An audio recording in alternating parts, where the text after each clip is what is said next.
menguasai taktik suku Dayak kuno. Anggota Kopassus TNI berhasil habisi UPM. FIFA, ternyata tak selama ini taktik perang modern bisa secara efektif digunakan untuk melumpuhkan lawan. Terbukti dengan taktik kuno ala suku pedalaman, anggota Satuan Elit Komando Pasukan Khusus Kopassus TNI justru berhasil melibas anggota teroris Organisasi Papua Merdeka (UPM).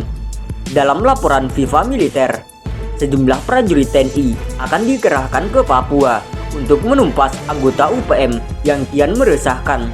Langkah ini diambil setelah pemerintah lewat Kementerian Koordinator Politik, Hukum, dan Keamanan Kemenpolhukam menyatakan bahwa UPM adalah organisasi teroris. Sejauh ini diketahui ada 3 batalion infanteri Yonif yang akan dikerahkan ke bumi Cendrawasih.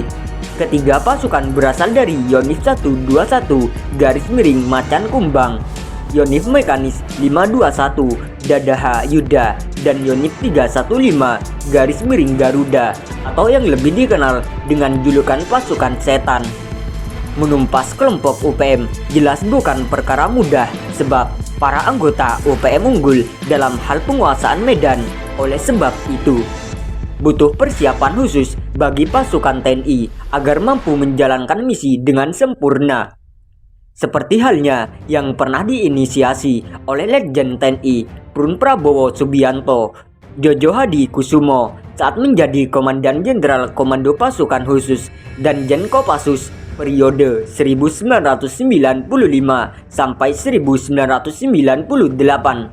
Dirangkum FIFA militer dari berbagai sumber saat menjadi pentolan Korps Baret Merah. Prabowo pernah mencatatkan prestasi saat menyelamatkan 11 orang peneliti yang tergabung dalam ekspedisi Lawrence 95.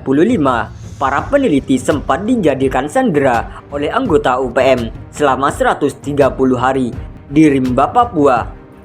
Sebuah unit khusus dibuat atas prakarsa Prabowo saat masih berpangkat mayor TNI dan menjabat sebagai Komandan Pusat Pendidikan Latihan Pasukan Khusus dan Pusdik Passus sekitar 1993 hingga 1994. Para anggota Kopassus yang masuk dalam unit khusus Sandi Jejak Bantukan Prabowo memiliki kemampuan lengkap dalam menghadapi pertempuran. Pasukan ini bisa diterjunkan di medan apapun seperti hutan, gunung, ataupun laut sekalipun.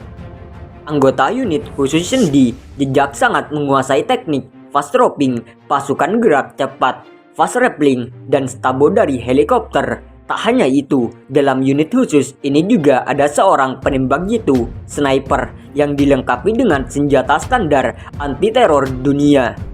Sederet senapan serbu canggih menjadi andalan unit khusus Sandi Jejak Kopassus, mulai dari Heckler dan Koch MP5, Steyr, Pindad SS1, sampai pistol otomatis yang tak perlu dikokang, Heckler dan Koch Speed 7. Unit khusus yang dibentuk oleh Prabowo ini ternyata didaya. Tepatnya pada 9 Mei 1996, pasukan Kopassus berhasil menyelamatkan 11 dari 13 orang yang disandra UPM pimpinan Kelly Walik.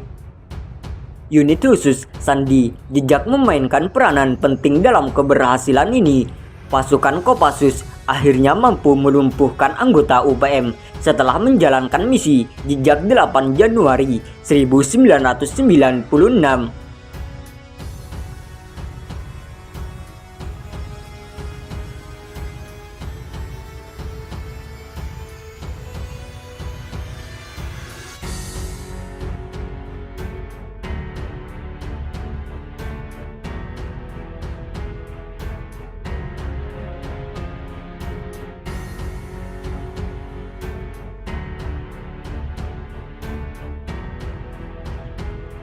Nyali besar 12 prajurit TNI masuk zona bahaya teroris UPM.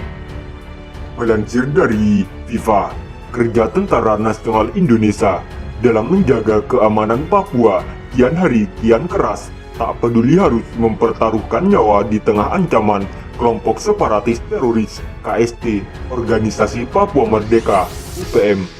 Kedaulatan dan keutuhan Negara Kesatuan Republik Indonesia NKRI adalah harga mati.